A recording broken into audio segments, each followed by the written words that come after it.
Why isn't my music not playing?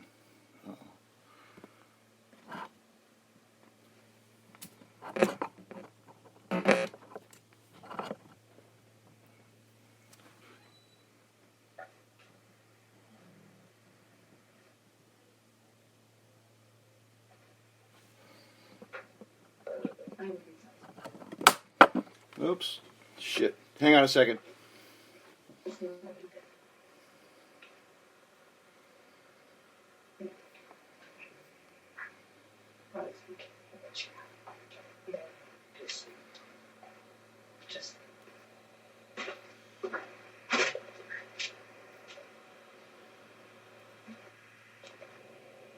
Any other shows coming up? Or? Alright, so yeah. Besides, we have, like we talked about earlier.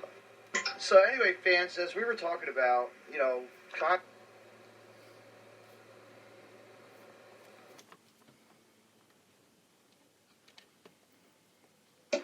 Still there? What the fuck's going on?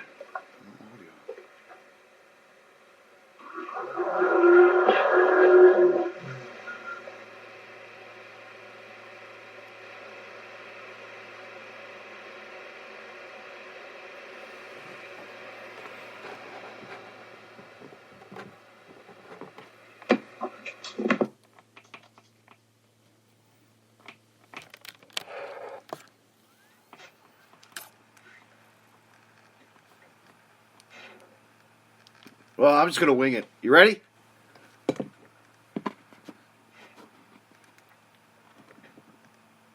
Good evening, everyone. You're listening to another episode of the Deathmatch Russell podcast. My guest at this time, all the way in Japan right now. My guest is Dingo, Ryukyu Dingo, Dog Dingo. My bad. And he's on the line right now.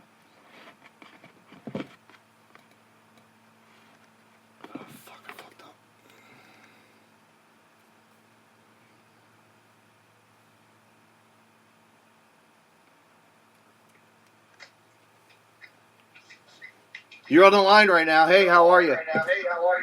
Hey, dude, how you doing? I don't know. I just had some audio technical difficulty with my music. No worries, man. It's all right, but I don't know. I'm getting feedback.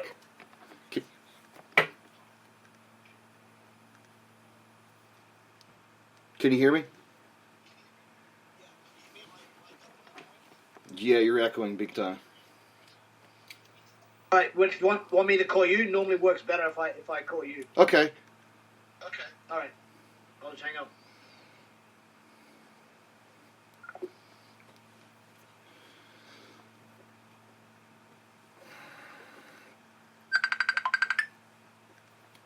Hello? All right. Hey, how does that sound? Is that better? It should be better. Yeah, it sounds a lot better. All right, sweet. But anyway, ladies and gentlemen, once again, as I just said, Ryukyu Dingo, Dog Dingo is on the line. We're talking to him tonight, all the way in Japan. What's going on, man? Hey, man. Well, yeah, a lot of things. Well, not so much now with I know. COVID-19 shutdown, right? Yeah, we're all pretty crazy. This shit is nuts. It's like taking effect to everybody. It's like we can't do anything, man. Yeah, see, Japan was the last to be shut down because, see, we had the Olympics here, 2020. Yeah. So the Japanese Prime Minister was sort of in denial, wanting to do anything because he thought, okay, we're just going to hold out for the Olympics. So everything was still going strong. Mm-hmm. So I just had my last match last week, mm-hmm. and then everything shut down. New Japan shut down before everyone else because they were just following sort of what America does. Yeah. So even before they got word from the government, New Japan shut down, and then everyone else later. Mm-hmm. But as your last match, how was it? Was it good? Was it Yeah, I think a lot of people by that time, I think they still put the fear out there. So it wasn't so much people that turned up, and we gave out masks and hand sanitizers, and they sort of placed the seats a little bit further apart for social distancing. Mm-hmm. But, you know, the fact that I knew it was my last, it it wasn't coming as a surprise, so I just sat back and enjoyed it. Yeah, when that, I'll tell you what, when that first happened, I was, we were just getting ready to go to wrestling shows. Like, actually, right before that, I was actually going to, what was it? Actually, there were so many shows that were just going to happen, and they got canceled right after that. I'm like, damn, this sucks, Couldn't do anything. We had two shows that were telecasted live that they did. It was Game Changer Wrestling did a show, and then it was H2O did a show, and it was awesome. I was able to attend that one before. That was the only event I got to attend because everything else was shut down. But I was I had to get out of the house. I had to see one more wrestling event before that happened. Yeah, for sure. That's crazy. Mm-hmm. It's just insane. It is. It was a good event, though. I mean, go ahead. Yeah, it was a lot of. Did they know it was the last one when you went? No. We just flew by the seats of our pants. We didn't know what's going on. Yeah.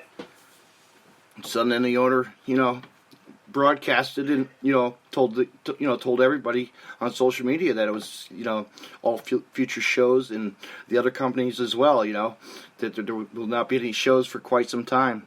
Yeah, I've got a buddy, a really close friend of mine, Ben McCoy. Mm-hmm. He's up there in Wisconsin, and he runs two promotions there: Frontline Pro Wrestling and Wisconsin Pro Wrestling. Mm-hmm. And he was actually coming to the end of they were filming a documentary about him, and he was a veteran on tour of Iraq, mm-hmm. and he was the lead up to the documentary was him fighting his childhood hero Rob Van Dam, who heard this story about Ben making this documentary. It's actually about to help soldiers come back from the war, mm-hmm. and they're struggling with depression and suicide issues. So it was a whole awareness for that. And oh wow, Van Dam heard about Ben making this and decided he would help contribute to making the documentary. Mm-hmm. Oh wow. Then, he was meant to wrestle Rob just after the call got out. The shows must cease. Mm-hmm. So sort of that was such a and everyone else I know everyone has tragic stories about what could have been. Yeah. But it's pretty. There's just one personal one that I know. Oh wow, man! Talk about Rob Van Dam, man. There's a guy we've growing up watching him on ECW.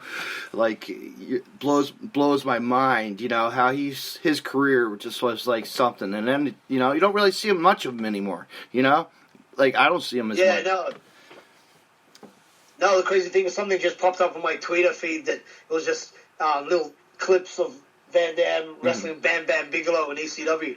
Man, you don't realize how crazy and sort of innovative that stuff was back then. It just blows your mind, Yeah, I mean, and lately I'm starting to it's insane. I'm digging up guests. I'm actually going to have Chubby Dudley on, one of the Dudley boys on. Is that awesome? I'm digging up. It's like I'm just finding these wrestlers that they don't got nothing going on. Let's talk to them. See what they're doing. Well, it's a blessing for you. They're all going to come up your way. That's pretty cool. I mean, on podcasts. If you have any friends, let me know. I'd love to have them come on. No problem. Put the word out there, brother. Yeah, keep on talking. So, man, how long have you been wrestling now? Coming close to it's crazy. Nearly sort of blows my mind. 26 years. Oh wow! Yeah. And you? So I was around Go ahead. No, I was just saying in the 90s in Canada. I'm from Australia though. Yes. But I sort of broke in Canada. Mm-hmm. Oh wow! What part of Canada was that? Ontario. Oh wow! Ooh, So I broke in with Tyson Dukes. We lived together. Edge, Christian, mm-hmm. Joey Legend. So that was good times. I was gonna say, you probably had some good times and good stories with them. That's. Yeah. crazy stuff, man. Yeah, it was great to be there. Mm-hmm. But yeah, Canada, yeah, they're known for the wrestling, man. We know that, you know. I mean, there's so many good wrestlers that, you know, that evolved from Canada, you know. How many that we know, and they've made it pretty big, you know. Oh man, still, you know, right now, you got the best in the world. Still, Jericho going strong, Kenny Omega, sort of like amazing, you know. Yeah. And these guys, they don't, you know, run the Canadian gimmick anymore, which I think is good, because it's just like, it's just them. It's just, yeah, you know what I'm saying? Mm-hmm. Yeah, Jericho and, yeah, Kenny Omega. Man, it's like, I remember when Kenny was just starting out his career, man. Like, I got to see him in his early days of Ring of Honor, you know, like, when he first started. And, like, in his earlier days in, like, indie pro wrestling, you know, like a local indie show, man. Like, it's insane. Like, he made a pretty good name for himself, you know? And look where he is today. Oh, man, it really is insane, because, like, before Kenny Omega was the Kenny Omega everyone knows now, I was in Tokyo main eventing for DDT Pro Wrestling at this one particular time. Yeah. And Kenny Omega was backstage. That's when I first got to meet him. But it's like, but that wasn't the Kenny Omega the whole world got to know. You know, when he transitioned from New Japan. And I'm like, I heard of Kenny Omega, but I was like, oh, he's just an indie guy like me. And we were just backstage. Yeah. Shooting the shit, and I was main eventing that day for DDT, and then the crazy thing is though, it's really about, at that time he was still the Kenny Omega, but it was just how the company pushes him, and you know DDT was still pushing him, but it's like, but not in the capacity New Japan, you know, got to do and make him basically, you know, a household name. Yeah. Yeah, because he showcrafted a lot in Japan. I mean, he really was there for, you know, he showed a lot for New Japan. I remember, like, watching a lot of that, his stuff, and man, he really, you know, he tore it up every time. Yeah, for sure. So, yeah, he's gone on to bigger things. Well, we all know. I know, bigger things. Yeah. Bigger things with the Young Bucks, you know? I mean, there's those guys, they've been to Japan. I mean, how many guys we know that they've all been to Japan? Frankie and Kazarian and Christopher Daniels as well, you know. Yeah, well, it was a place that sort of, I guess, definitely guys in the States and Canada there would cut their teeth. And if you came back from a tour of Japan, especially back in the 90s, it was nearly like a shoo-in. You know, Paul Lee was getting guys in from, you know, they came back from Japan, smaller guys, they got to get a bigger chance in the States if they'd come back from Japan. So it definitely was really looked at as something very respectful, and oh shit, if you made it in Japan, then hey, we're going to give you a start, kid. What got you into wrestling? What got you inspired to be what got you into wrestling growing up? Well, I think I was when I was a kid, I must have been about maybe 10. We were holidaying in England, and I didn't know what wrestling was, but there's things in England. Well, you know, now they're like called holiday camps. Yes. There's a lot of wrestling taught now. Yeah. So, of course, I was 10. I didn't know what was going on, but there was wrestling at one of the camps that I was at called Ponton's Holiday Camp, and my parents took me. There was wrestling that night, and I got to see Big Daddy versus Giant Haystacks was the main event. Oh wow! And I know. Yeah, I mean, you remember Big Daddy and Giant Haystacks, right? Yes, I do. Those are names I can remember in the back of my... Yeah, they were big names back then. Yep. Yeah. I mean, Giant Haystacks. He had a little run in after that, but in his twilight years in WCW as Nessie, I believe. Yeah. And so that was like, I just saw these massive dudes, and for some reason it's stuck in my brain, and and then growing up in Australia, and then I was like, well, and then we didn't really have access to wrestling. It wasn't like the States that wrestling was on, and then it just like, my dad came back from a business trip in America, and he brought back a WWF magazine, and then it came on TV, WWF Wrestling Challenge. And I was like, okay, this is what I want to do now. Now I know. And I ended up doing freestyle wrestling, Yeah. Olympic wrestling. Yeah, and I thought, okay, I don't know how to be a pro wrestler, but I'll do Olympic wrestling like the Steiner brothers is what I thought. I thought, okay, I'll just be like Rick and Scott Steiner. Mm-hmm. And I ended up making the Olympic team in Australia. Mm-hmm. Oh, that's awesome. And then I applied for wrestling schools. Mm-hmm. I applied to the Malenko School of Wrestling. And I applied to the Hearts. It was in Ontario, and I got accepted at the Malenkos and the Hearts, and I think in California.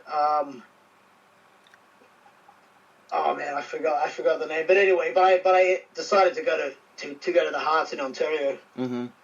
and yeah, that's when I went. That was in '97. Oh wow, man. That's Yeah.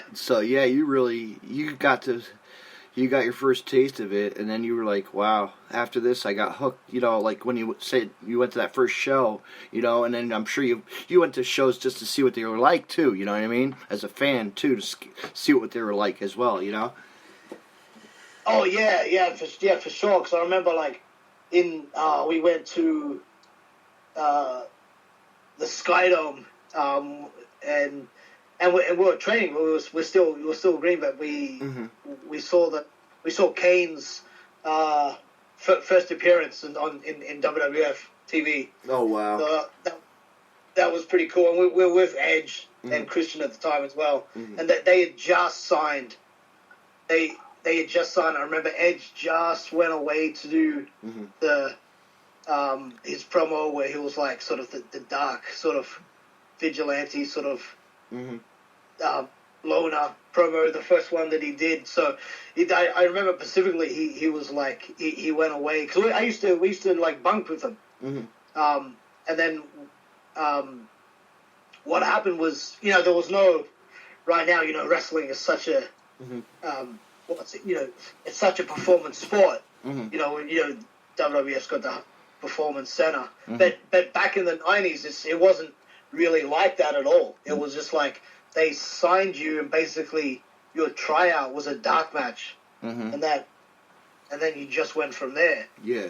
So it was a different world back then, and what happened was Vince McMahon was using Jerry Lawler's company in Memphis to feed a lot of the guys out and get experience before getting on WWF TV. Yeah.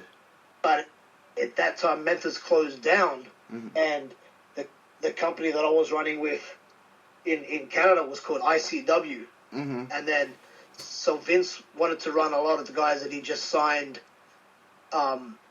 there and do a tour with them just to get experience. Oh wow. So what happened? They wanted 2 junior heavyweights on the tour, and I remember they decided to have a look at me and Tyson Dukes. Do you know Tyson Dukes at all? He's done a lot of good things. He's one of my still one of my closest friends in wrestling now. Yeah, I've seen his work, Tyson. He's really one of those guys that's out there. He's awesome. He's pretty professional. We know that. I mean, he can do a lot. He's amazing. Yeah, I think he's still one of the most sort of like underrated wrestlers maybe in the world today. I mean, he can do everything, and he's been the forefront of a lot of things. He was with Team Canada, he had a little run with them and TNA. He's been a coach for in the Performance Center for the WWF. Yeah, he was part of the first Cruiserweight Classic. So yeah. But then also it was a young Tyson and a young Dingo, and so Vince sent out president of the WWF, Carl DeMarco, who was Bret Hart's manager, shoot manager, and sent him out to watch us have a match. It was a tryout to get on tour, and we were just young kids. But I remember we had the match planned out for like a couple of days, and then we just basically we were so nervous we just stiffed the hell out of each other in the match. Mm-hmm. But we ended up getting on tour. Wow. Caldermarco ended up going, okay, yep. And I think sort of Edge pushed it through for us. Yeah, because he had the edge, because he had the in, you know what I mean? Also, but not. Yeah, that was So it's an that experience. was some interesting. So it's Sorry. an experience event. It's experience. That you got to go on tour with them, which was really cool. As a Yeah, but I didn't really know it was them. It wasn't them. It was just Adam and Jay. You know. Right. It was just us like having fun, Mm-hmm. and we ended up. Well, I remember we ended up basically stealing Edge's dog. Oh jeez. He had a husky dog that he had for like forever. Mm-hmm. His mum looked after when he was away, and but we ended up on an Indian reservation. Mm-hmm. I think it was either Moose Factory or Moose and E, Mm-hmm. and it was a WWF program, and it was us teaching in native kids how to wrestle. It was a wrestling program Mm-hmm. set up by the financially by the WWF. Yeah. And so we were there. We ended up having to get there by canoe. No Dude, way. Oh man, that was Dude, been something. It- that was a workout. it was insane. Do you remember a wrestler that he was a professional bodybuilder for the IFBB? His name was Akeem Albright. No, I can't think of it. He did a little stint in ECW, but basically he came off the Mr. Olympia stage and into a wrestling ring. He basically had 0% body fat, and we turned up. It was in the middle of winter in Canada, and it was snowing. It was like 3 a.m. Right. And we had just traveled by it was like 10 hours by bus and then 2 hours by train, and we got to this embankment in this river, and there was basically, it was like a movie. There was native Canadian Indians just standing there. They chipped out a path in the ice with their canoe to get us through to Moose Factory. That's how we went there. That's insane. That's like a journey that you would have never thought you'd make. You know what I mean? Something that, and then you're like, yeah, I'm okay. I'm going to canoe today, and I'm going to start rowing. You know, right. And Akeem Albright nearly died because he turned blue. We actually had to get him to a hospital because he was like freezing. I think his internal organs were shutting down. Oh wow, yeah, the hypothermia kicked in. You know. Oh man, yeah. I could deal with hyperthermia. I mean, I was born in North Dakota. Oh damn! So you know all about it. I guess I know about cold, yeah. And then plus the German side of me, you know. So I could. Right. I can stand the cold. You know, I can put shorts on when it's summertime. You know, wintertime. You know what I mean? Yeah. I know. I don't mind the cold. Yeah, I'm the same. I've got shorts and a t-shirt on. Mm-hmm. Out of the snow, no problem. Mm-hmm. And then what? Then when you after that what made you want to venture to Japan? What made you want to change from Australia to Japan? Well, I had always wanted to wrestle in Japan. Yeah. I think more so than the States for me. Mm-hmm.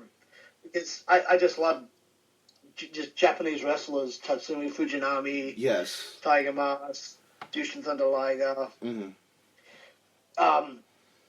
So that's where I want to be. When I was 16, mm-hmm. Jushin Liger was on a tour in Australia. Mm-hmm. Maybe I was like 14. Anyway, maybe 14, and he was on a tour in Australia, and I remember finding out where. And it was a crazy tour, man, to think about it now, looking back. Mm-hmm. So check this tour out, man. It had Jushin Thunder Liger, mm-hmm. Chris Benoit. Oh, wow. The Rock Don Morocco. Yeah. Jake the Snake Roberts. Mm-hmm. Trying to think who else. The Junkyard Dog, mm-hmm. and Jim the Nine Veil Hut. Oh, wow. That's like, yeah. It's like legend. Dude, it's like we don't look. Yeah, that's like just legends on this one tour. Wow. Wow. So me and a couple of buddies there, we found out where they were staying, and they were staying at the Hyatt in town. Mm-hmm. And I remember, but all I wanted to meet was just Jushin Liger. Wow. And because he so was. he was just. I mean, I just had like bootleg videotapes of him. Mm-hmm. I remember there was this one guy. He lived like so far away in the country. He just lived in somebody's garage, Mm-hmm. and he somehow had all these like tapes, and he would make like specialty tapes. If you just called him up and you ordered, okay, just give me the best of Jushin Liger. Mm-hmm. He would make them up in a week, and you'd get out there and like he'd give you a lollipop and a videotape. It was sort of creepy, but Yeah. The back alley bootlegs, yeah. yeah. That was crazy times. I guess kids these days don't realize what we had to do to get wrestling. No, I know. There were so many ways we got around to it. You know, friends made copies of this, and then now it's all digital. So we don't have to worry about it looking at a DVD. You know, we could just don't even have to buy DVDs as much anymore. You know, everything's all online. Yeah, no. Everything's just online. You can just like, oh, okay, I want to see Jushin's Liger match at the Super J Cup, and boom, it's just there. The original stuff, you know. Yeah, and then better quality too, not grainy like No. we used to have. Yeah. Wow. But So I ended up, just back to the story. I remember just walking past Chris Benoit. He was just drinking at the front with Jake, and I remember just walking past, going, "Hey, how you going?" But I didn't even know who Chris Benoit was. yeah, I mean, I knew he was a wrestler, but I wasn't really. It wasn't Chris Benoit, you know, that we know. Mm-hmm. But crazy thing is, like 20 years later, Chris Benoit ended up in my car. We ended up going out later to a nightclub. But jeez. So yeah, that's another story. It's crazy. I could be here, you know, for 20 days talking to you about stories. Mm-hmm. So I was at the lobby. I was just loitering around the lobby, and this like stocky, jacked Japanese guy came down to the reception just by chance. Mm-hmm. It was like I don't know. It was after the show. Yeah, so it was like maybe 12 o'clock at night, and he had no mask on. But I'm figuring that must be Liger, you know. Mm-hmm. So I just approached him. I said, "Hey, are you Jushin Thunder Liger?" And he said, "Yeah," and which is crazy, you know, with kayfabe and all that. He sat me down on the lobby lounge, and I said to him, "One day I want to wrestle you in New Japan Pro Wrestling." And he gave me a pat on the back, and he said, I'll see you in Japan, kid. Wow. And then And yeah. 20 years later, we're actually very good friends, and I've wrestled him maybe 6 times in New Japan, which is great. So yeah, it was definitely like, yeah. So then you transitioned, and then you got your card, right? You got your card, and then you moved to Japan. Yeah, well, I made a tag team called the Croc Masters. Yes, you're telling me that. Yeah, and my tag partner I met at the gym. I met at Gold's Gym in Sydney. It was the first Gold's Gym to open up in Australia, and I signed up to train because the reason why I didn't stay in Canada, because I came back, and I remember Cal DeMarco said, all right, we want to get you to Japan. Is that thing back to Japan to get more training, and then come back to Canada, come back to the States, and we'll see how you are then. But when I went back to Australia, I got injured, and it was a horrific injury that was meant to end my career. So I tore my bicep in half, dislocated my shoulder. The whole bicep came off the bone. Oh, jeez. Rolled up my arm. the whole 9 yards of like the typical injuries that would happen. Yeah. And hey, I had two reconstructions for my bicep, reconstruction on my shoulder. Jeez. And yeah, the doctor said that's it. That's it for pro wrestling for you. No, I'm like, hell no, doctor. Hell no. Right? I'm going to keep on going. That's exactly right. You know the story. Yeah. Because you know what? Look where you are today, right? Kicking ass, and and everybody doesn't know that. Yeah. And I wish I could come to this. I wish I could come to Japan and watch you wrestle. Maybe one of these days, my bucket list. I'm going to be planning trips to Japan. I'll definitely have to be there for you. You know that. I would love to. Oh man, I appreciate that. That'd be great to have you out here for sure. I mean, I know my Game Changer Wrestling does their shows every month now or two. They're always out there. And yeah. They're doing their. Yeah, for sure. I was hoping to get back to the States this year. I don't know what's going to happen now though. Right. I was out there on 4th of July 2 years ago with Frontline Pro Wrestling, Ben McCoy. Yeah, so you never know, dude. I might be out your way. You never know. East Coast, West Coast, right? You never know, right? Yep. All the coasts. Coast to coast, right? But coast to coast. So besides, like, who were your favorites growing up?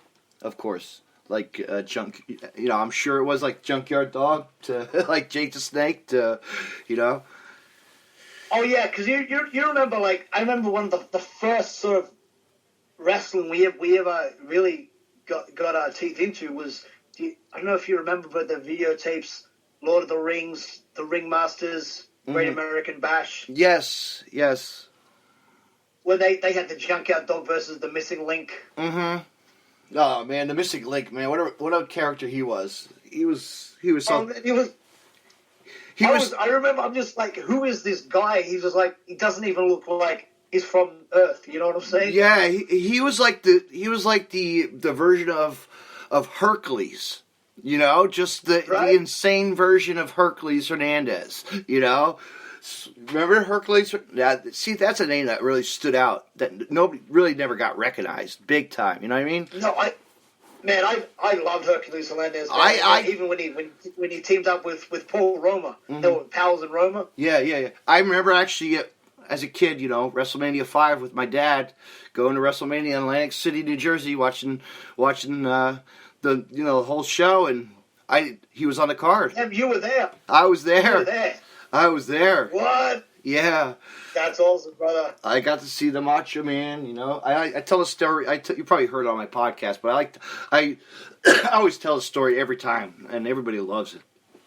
Me and my dad. All right, tell it again. All right. Well, we WrestleMania 5. My dad got tickets, and we sit up in the nosebleeds. We're way up in the nosebleeds, and 5 rows next to us was Gorilla Monsoon and Jesse the Body doing the commentary.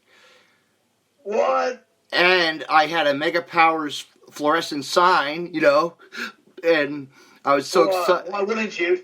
And it was a really cool experience because you could hear the thumps of the ring. We had binoculars, we had our binoculars with us. You could hear the thump of the ring through the microphone. It was insane, like a real experience. Like that was like a night that it made a real special night. You know what I mean? It was really something to see. Like, just to Dude, WrestleMania 5 was like legendary. It's one of my favorite WrestleMania. It was. It really was. I mean, because you had a lot of the guys. I got to see, like, Andre, before he died. Like, you know what I mean? Like, I got to see all these people before they all died. But yeah. Yeah, there was a lot of them, unfortunately. But yeah, that's incredible. What a great story. And a great memory to keep with you, man. But I'll tell you another story here. One year for Christmas, my sister got me. We went to New York City when WWF would still have that restaurant. Yeah. And we decided to go into the restaurant, and the lady, we get a table, and the lady's like, "Hey, they're gonna be live on TV tonight." I'm like, "What? No shit." like I was a kid, I didn't know what's going to go on, you know. So I'm standing there. It was a Sunday night heat, you know. It was Sunday night heat when they were doing their specials all the time, and Taz and Michael Cole were there, and I stood right behind them, you know, and I called my mom on the phone. Mom, get the video recorder ready. I'm going to be on TV soon, you know. And it was the episode where me and Taz were actually doing like. Taz was really like, we were having fun. We were like doing like Ric Flair, like who's the master of the figure 4 leg lock? Ric Flair, you know, like some stupid like, you know, chants and stuff too. Because, and it was just it was Chuck Colombo was in the ring at the time too, oh damn right and but then they go to commercial, or then the next thing was It was the Stone Cold Steve Austin and Booker T in the supermarket. What? They were doing that. Yeah, it was that episode where they were doing. You know, it was the week of when Steve Austin and Booker T were doing the wrestling match in the. You know, they wrestled all over the store. The store. Yeah, I remember that. Yeah. Yeah. So we're like, oh shit, I'm live on TV, but this is happening. Like, and then towards the end, I'm like, paper or plastic when he checks him out. So I made it on TV. I was like, this is a fun moment, like, you know. And then that place closed down. I'm like, damn. But also, I did get to see Christian and Edge. They were on the stage doing. Oh, you did? They were doing something over on the other side of the stage because, you know, they always had like the segments going on the main stage, you know, like wrestlers would talk or do something on the stage or get thrown off the stage or, you know, but yeah, they were doing this because I remember Christian, I think that also that like he was feuding with Taz at the time. Remember? It was him. Yeah, I remember. Yeah. So that was pretty cool. Yeah. Just an experience to see, you know, be a part of something, you know, for the WWE, you know. Yeah, no, definitely, man. Mm-hmm. And still, still doing it now. And it's crazy. But now I called my buddy. I was lucky enough. I was like, man, I wish I could get this formatted to DVD, so I was able to, you know. I got it transferred to DVD, you know. Oh, you did? Yeah. Yeah, nice. Yeah. There's a lot of things I want to get transferred to DVD. I mean, yeah, I got a lot of my old, you know, debut wrestling matches on video somewhere in my parents' basement or something. Yeah. To DVD. I gave up on the I'll tell you what, I gave up on DVDs though. It's too many to accumulate now. You know that. We know that. You know. Yeah. Because we look back. Yeah. We look back and we're looking. I look like I got a mixture of everything. You know. It's like XPW to Wrestling Society to New Japan to, you know, this and that, and Pro Wrestling Guerrilla. You know, that really caught my eye when that came around. You know, I was really. Yeah, man. There's a lot of innovators that just came out. Yeah.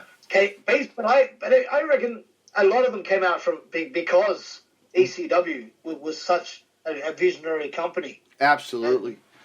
Absolutely. I think it made a lot of people realize, you know, hey, you know, we can do something here that can actually be as good as, if not better than the big product, which was, you know, WCW and WWF. Mm-hmm. WCW, man. What did you think about WCW? Steiner Brothers, yes. We had the NWO. We had the Luger. We had Alex Wright. We had original Sting. Yes. We could go on. RoboCop Sting. Yeah. Yes. But also Benoit and of Jericho. Benoit, Guerrero. Yeah. But WCW. Brian Pillman. Yeah, Pillman. Yeah. And now we look at his son, you know, taking off pretty good, you know. Yeah, for sure. He's doing good. He is. Yeah, I mean, it was interesting times. A lot of people say, you know, the times are basically have come around again, where it's WWE versus AE, but it was really new grounds. There were they were treading on, and I guess they really didn't know what they were doing or what they had at the time. When you're in the moment, you don't realize what you're living until you can look back on it. So those Monday Night Wars were something else. They were awesome. They were great. You had every single match that you would want to have. Guys that you wanted to see wrestle every night. I mean, from Triple H as a Hunter Hearst Helmsley. When he first personified. Like you think back, like, hey, these guys really made a name for themselves. Diesel, or like Demolition Crush or Repo Man. It was like those are the guys that stood out, and and the Bushwhackers, and then just all the crazy people that came behind that, like the Berserker, and for sure. And then Mr. Wonderful, like always liked, and Ken Patera, like he was awesome. Like Ken Patera, Paul Orndorff, right? Mr. Which always they made it just look so believable. Mm-hmm. Like Mr. Wonderful, Kurt Hennig, of course. Yeah. And Ravishing Rick Rude, always the heel, always showing off. But he was a wrestler, man. It was impressive, Ricky the Dragon, the Steamboat. We have to put. Steamboat was amazing. He was a master, man. He really made it look like him and the chemistry, just everything that he did was always awesome. Now, if I can just on the same line, a little change the subject here before I forget. Go ahead. I want to ask your opinion on something. You just mentioned Mr. Perfect, right? Mm-hmm. So, have you heard of the Mandela effect? No. So what it is, it's people believe that something is a certain way, and then when you look at it now, it never was either. For example, that spelling or that line in the movie. For example, there's Star Wars, where everyone thinks, or a lot of people think Darth Vader said, "Luke, I am your father." Right. Right. But if you look back at the recording, he didn't say Luke at all. He says, "No, I am your father." Ha. So basically, yeah. But I mean, what do you remember Darth Vader saying? Was it Luke or was it no? Luke, I am your father. I don't know. Right? Yeah. Well, James Earl Jones even goes on morning TV and says, "Luke, I'm your father." Ooh, I'm gonna go back and watch that later. Thanks. I'm gonna have to catch so so that's what's called the Mandela effect. So there's a few of them in pro wrestling, and one that I just can't get my head around was, okay, tell me what's Mr. Perfect's name? Kurt Hennig. So there it is. Is it? Did you say Hennig? Hennig. Kurt Hennig. That's what I thought it was. Yeah. But did you know it's not? No, really? No, it's Hennig. Hennig? Ooh. Wow. Yeah. Wow. Holy shit. Maybe some of your listeners could learn something from us. You learn something from you. I want to comment and see what they thought. Yeah. Because I always believed it was Hennig. Yeah. I just had this conversation with my brother the other day. For years and years, I always thought it was Hennig. Hennig, Kurt Hennig, Always. Wow. That blows my mind, brother. Yeah. That's insane. Insane. Let's go back to Jake the Snake Roberts. There was a guy who was really, methodical and, really brought some stuff to the table, too, He always was like... man, the crazy thing is there was no one that hated on Jake the Roberts. If they hated on him, it was I hate because he was doing his job, but the Jake was just one of the most beautiful wrestlers to watch, and the cut promos. Man, I think everyone can learn from Jake Roberts. Yeah, I you know what? As a kid, I remember going to the local shoe store. He was signing autographs at, and Really? Yeah, I got a picture laying around somewhere. I'll find that again. It's probably in my pictures on my main page, you know. But yeah, I remember as a kid going, you know, there he is. I'm holding my little figure, you know, Jake, this is you. But then like a month later or 2 months down the line, I wait a while after he did. I called my local radio station, and I won tickets to Jake the Snake's comedy tour, and my dad and I went down and saw his comedy tour, and talked about his life. Oh, that's fantastic. It was unbelievable to hear the stories about, you know, his recovery, and stories behind the scenes, like with Jake, you know, with the managers and his close friends, and like stories he would tell. He told a story about how, you know, the pranks would go on and on with like Mr. Fuji and everybody else, but they would go on the airplane together, and Mr. Fuji would take off people's shoes, and he would walk into the bathroom. And you can imagine what would happen there. Yeah. Left some shit in their shoes as they wake up. Oh, dude, that's crazy. You really did that? Yes. What? I guess Mr. Fuji was that kind of character, you know, just a prankster. So he was just deviant. He was shoot and work. Yeah. And you know what? We knew that Damien, you know, the snake was a prop. It was a prop. And I asked if it was a prop, you know, when I got up on the mic and I was like, is this real? Or, no, it's a prop. So he was telling the story behind, you know, the whole. But every time he would go to the hotel, I was like, hey. He was like, I just throw Damien in the bathtub, you know, and then Hacksaw Jim Duggan one time woke up in a bed, and the snake was on the bed.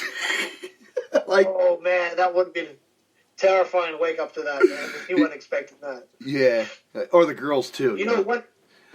One image that just would never. It's been embedded in my head is when he had that cobra. And he unleashed it on the Macho Man's arm. Yeah, that was like that caught our eyes. I mean, this is getting a little bit overworked here.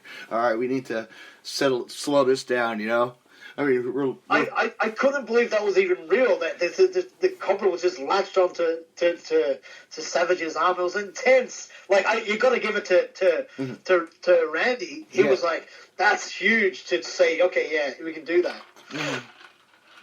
Yeah, man. I never forget that. Wow, man. Like, just to see Jake, you know, now look where he is, man. He's helping out with WWE. I mean, AEW, you know?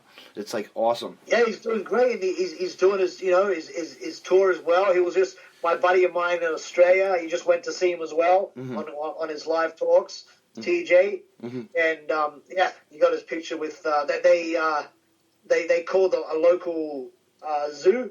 And every town he went, they had a snake for him for the photo shoot. So that's cool.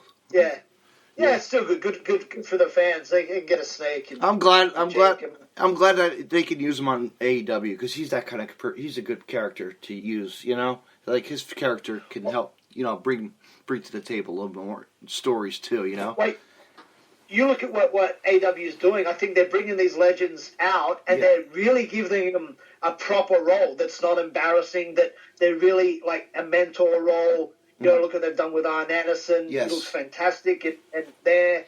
And then when they bring out when he brings out his spine buster, it's like it means something. Yeah. Do you know? Yeah. And it's just having him there. It just validifies all the rest of the talent in the whole locker room. Oh. It's something that WWE don't do well. That they don't know how to treat legends well. Okay. Compared to here's one for you. If you had a chance to wrestle a legend from the past, who would it be?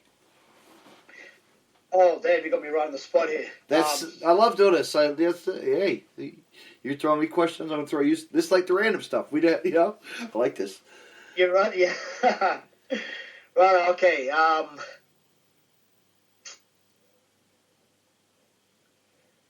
There's so many of them. It's tough. You know. I could just go on all day. I could see you wrestling Davey Boy Smith. that would be something, man. I would have loved to wrestle the Bulldogs there. That yes. You know, that, like I can see your style with him. You know. Yeah, give me a tag match with myself and Thunder versus the Bulldogs. There we go. Oh. Yeah. And throw in what's his name? Oh gosh. The Warlord. Let's not throw in the Warlord. No. But do you remember that? That was a good match, though. Don't forget me wrong. Remember when they had the Master Lock the challenge? Remember the Warlock? That was a phenomenal match, man. That was really good. That was cool. Yeah. How he really powered out of it. You know, of Davey Boy's. Man, I'll have to watch that later. Let's give you something to watch. You know, that was cool. I did a show last year with Davey Boy Jr. Here in Japan, and that was good. I got to chat to him, and yeah, that was really good. He's good. He's a good guy. He's a really good guy. Yeah, he's made a name for himself, man. He stands out from the rest of the Hearts. You know, I mean, don't get me wrong. I mean, he really latched on, and then look what happened. What that guy Teddy Hart, you know. Drugs and Teddy Hart, yeah. You know, so many stories with that guy. It's just, he just can't keep himself clean. You know. Well, yeah. I mean, I've never met Teddy, but it's but from what I've seen, he's been a phenomenal wrestler, and it would have been it would in another dimension. It would have been great to see him and Davey Jr. You know, go somewhere together. You know. I mean, they were MLW. You know, before. So you think about that, you know, but yeah, that's true. And then, you know, but then he got whatever, went viral, and whatever, something happened. Hey, yeah, I mean that's the life of pro wrestling, man. It really stuff happens. It catches up with them. I know. It's a shame, you know. Yeah, because it's tough. Either you hold it all together and you ride it out. Or it gets a hold of you. That's the thing, you know? Yeah. It's like the demons, you know? They always say about the demons. Demons are big in wrestling. That's what Jake talks about. Look at Jake talks about the demons. That's right, man. I know about the demons as well, brother. I've been in Japan, for 15 years. And, you know, I can tell you it's tough. Yeah, I'm sure it is. But what else do I want to throw out to you? Oh, okay. So you were telling me that we were talking in a chat about me and you were having a little conversation about how you were the original Kikutaro. Kikutaro, yeah. This was and it's, you know, still great friends. Kikutaro's a genius. He's awesome. He's a great dude. He's pretty funny. He's really entertaining. I've got to meet him. He is. Yeah. So I was in, so he was so the guy that was running the first company that I signed with in Japan was a company called Osaka Pro Wrestling. And the owner of Osaka was Super Delphin. And Super Delphin made his name in the that famous Super J Cup with Benoit, Guerrero, and Delphin made it to one of the finals against Liger, and he made half his mask, Liger's mask, half his mask, his own mask, Super Delphin. So that was Super Delphin, and that was who owned Osaka Pro Wrestling, and that's who I signed with. So Delphin is a dude. He loves masks, so he loves most of his company wrestlers in masks, and so he came up with the gimmick Ibasan, and that was Kikutaro, and that was Ibasan. So he was wrestling as Ibasan for years in Osaka Pro, and they had a falling out, like a lot of people do with Super Delphin, and he went to go indie to go independent. Then Delphin said, "You can't use the Ibasan gimmick; it's mine." And that was a massive rift between them. And he goes, "Okay, so I'll change the mask slightly, and I'm going to change my name, and I'll be Kikutaro. But he kept basically the similar mask to Ibasen. So Delphin made Ibasen 2. And Ibasen 2 was a guy called Flying Kid Ichihara, who was, at the time he became Ibasen, he was an older guy, and he was doing a lot of Mexican stuff. He was Japanese, but he did a lot of things for AAA and some CMLL stuff. So he was doing the Ibasen character. Then he wanted to retire, so they decided to have a tournament. It was a 1-month tournament, and the winner of the tournament would be crowned the new Ibasen. So they had me in the tournament, and I don't know if they really knew who was going to end up winning the tournament, but it came, like, I didn't know until nearly 2 matches out. They said, okay, you're going to become the new Ibasen. So they started training me to do all Kikutaro's original moves. The moonsault, nip-ups from various things, all his comedy spots. Yeah. And they put me over, and I became Ibasen 3. That's awesome. So you got to be a part of like history almost, you know, like a legendary. Yeah, and the crazy thing after that, me and Kikutaro had a lot of single matches together and tag matches. So that was pretty cool. So fans, you can probably see it out there. Check it out. Go out there, look on the internet. It's probably out there. You know, I bet you it is. It's out there somewhere, you know. We'll find it. We'll find it. Watch. You'll find it, I bet you. You could probably have it. You probably have tapes of it. Well, and then you know, later on, talking about also being part of history, though, I ended up becoming the son of Liger with my gimmick Kijimuna. Oh, wow. Oh, no kidding. That's awesome. Yeah, because Delphin, he ended up making another company in Okinawa. And I came to Okinawa because Delphin called me to Okinawa, and I had no idea what gimmick I was going to be playing. And when I got to Okinawa, he goes, "Here's your mask. Your name is Kijimuna," and basically it was like Liger, had horns, the mouth, full body costume, and then you know through the years I developed and designed more to the costume. Yeah. And it got noticed by Liger in New Japan. And they started dubbing me the son of Liger, and we tagged together. We basically, you know, it was incredible times. Crazy times. That must have been like your favorite moment, though, you know? Just to be able to be with the legend, you know? The one and only Liger, you know? Yeah, no, it was a surreal time. The first time with him, it was surreal. I'm in the ring, and then you're calling out Liger's name, and you just hear the Liger's music. Yes. Yep. I was like, oh damn, okay, this is the moment that I sort of like had, you know, wanted my entire life. He's had so many good matches, man. Like over his years of like. Look back at like the Ring of Honor, you know, and just like the guys that he's wrestled, you know, in New Japan as well, you know, like he had a lot of good matches in like earlier WCW days, you know, as well. Yeah, and he was such an innovator, off you know the junior heavyweights, and off a lot of things, and he's such a funny dude backstage. He's the one that holds the locker room together.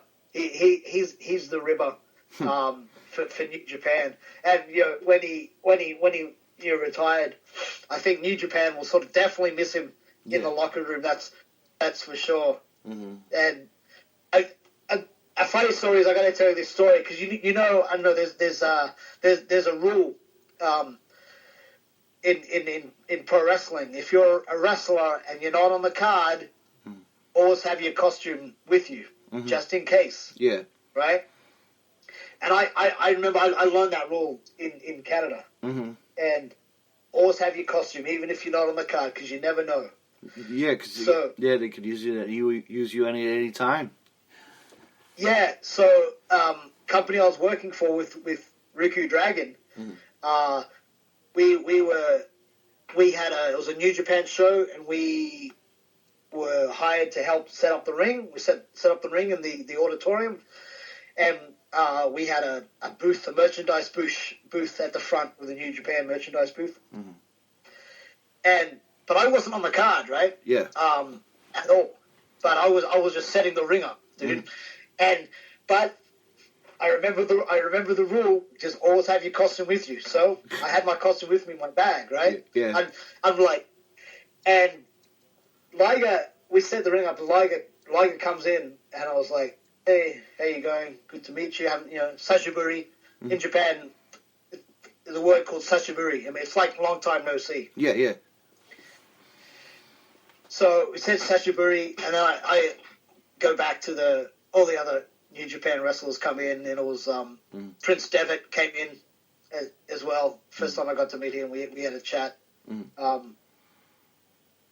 What's Prince Devitt's name now? I don't even know. Yeah, you do. What's his name? The Irish guy. They made him WWE champion, then he hurt himself, and then he had to forfeit it. Irish guy. You talking about what? What's his name? He's still there. He's still there. Just very good, amazing. Was it not that? Holy shit! He has that alter ego. It's sort of like the Fiend, He puts on the dark makeup. Oh fuck! Now you got me on the spot. Now, thank you. Shit! Now, you got thinking of names now. Holy shit! How do we not? I don't know. Good question. Who is that? Anybody know? You're gonna be. Well, yeah. Put it out there. Yeah, listen. Tell us, people, who it is. Who is Prince Devitt? We forget. I don't know. One of the Highlanders? No. No, he was NXT champion, and then he was the WWF champion. I think Universal champion, but he got injured and then had to forfeit it. And that sort of ended his career. But he's still around. He was part of that. He was part of the Bullet Club. Part of the Bullet Club. The original. It was original Bullet Club leader. Wow. Do your research, David. All right. Next episode, do your research. So anyway, so we're gonna. I'm gonna call you up at 1 a.m. I got his name. Mm-hmm. Yeah. Right. Call. So yeah. So I went back to the merchandise booth to try and flog off a few Dingo T-shirts. Yeah. And as you do, and one of the New Japan young boys comes running up and goes, "Oh, you've got a match. Do you have your gear?" And I was like, "What?" And he goes, "Yeah, Liger just changed the card." Oh, jeez. Liger changed the card with 2 hours before the show starts because he went backstage and he looked at he was in a 6-man tag or something, and he goes, "Oh, Dingo's not on the card," and he went to I think Gato or Jado and goes, "All right, can we change the card? I want Dingo in the match," and he changed the card, man, and I went, "Yep, I got my gear." It was just you guys grab it. He grabbed it, got backstage, and they changed it to like an 8-man tag. Oh wow, that's so awesome. That's it's like thinking back, like you remember Muda, the great Muda, man. There we go. Like people don't realize, like there's a guy Hayabusa. Talk about guys, man. We could go on about these stories now, but now I'm gonna have to do some research. You got me thinking. I'm gonna have to Google that. Or you're gonna have to find it for me. Who that guy is? But hey, I want to say, let's wrap it up right now. How about that? I think we right on, man. Feel free to plug anything you want, and that's cool, man. I appreciate that, and thanks for having me. It's been great to be on. It's great to reminisce with you and talk about the old days, and it's great to hear about. That's so cool. You're at WrestleMania 5, man.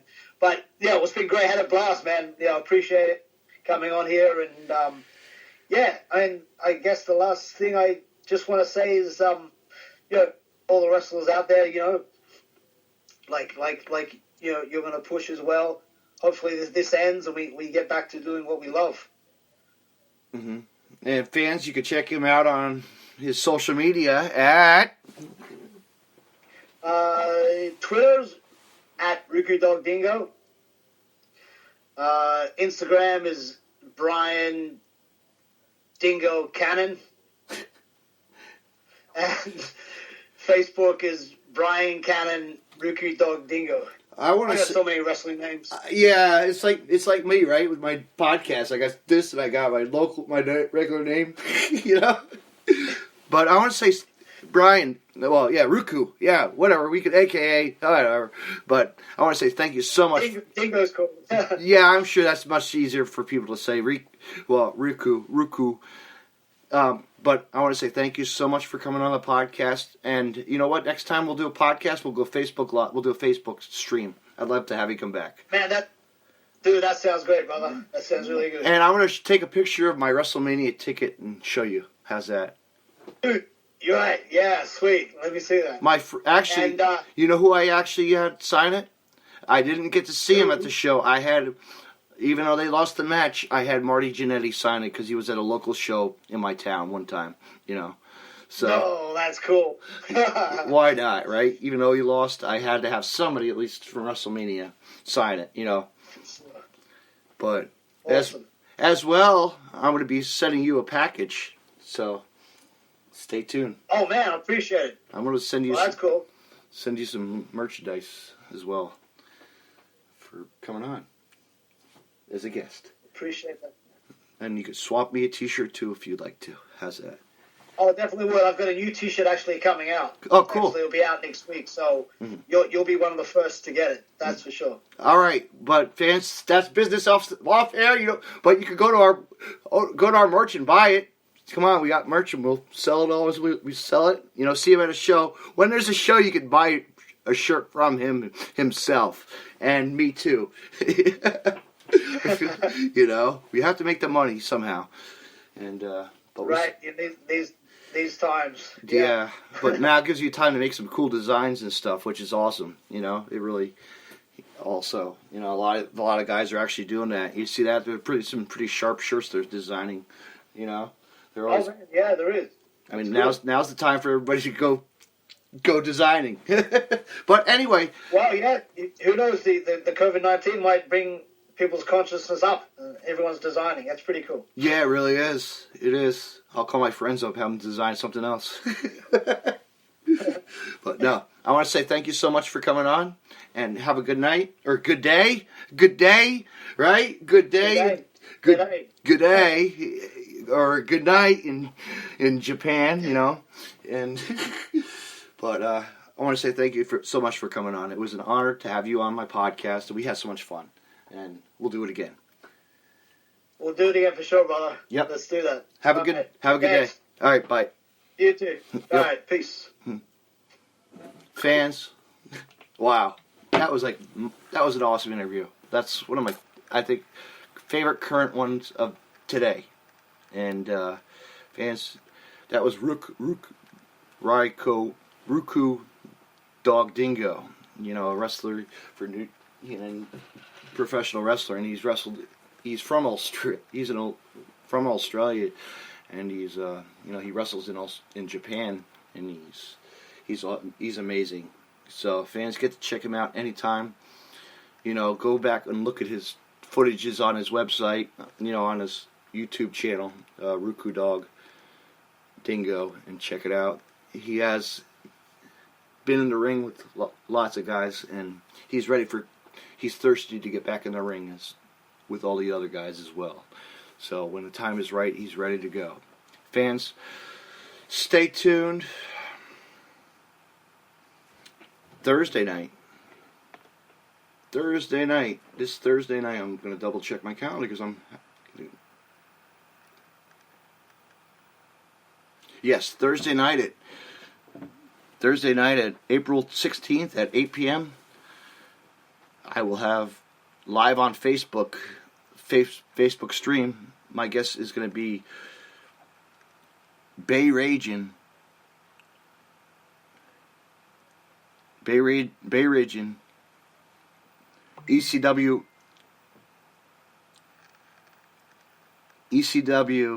original, Chubby Dudley, a member of the Dudley Boys, also CEO of Total Driven Entertainment Radio. Fans, don't miss that Thursday night. Thank you for listening, and have a good night, everyone.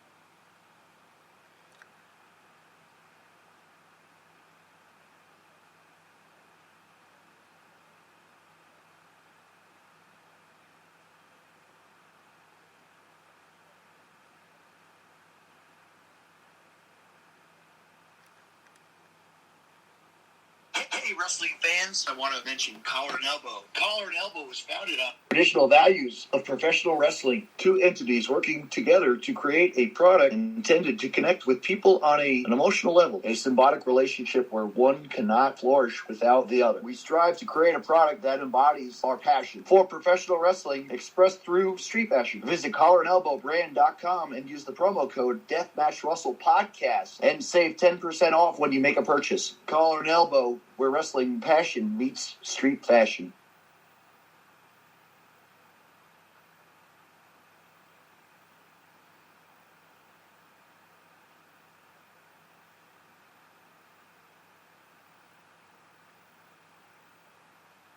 You can find more Deathmatch Russell podcasts on the following social media. DeathmatchRussell.com. Follow on Twitter at DavidNJ32. And on Facebook, Facebook.com/DJDaveNJ32. Find me on Podcast City Network at PodcastCity.net. Facebook.com/Podcast City Network. Hit the like button and share. And on Twitter at PodcastCityNet. You can hear Deathmatch Russell podcast on Stitcher Radio and on iTunes.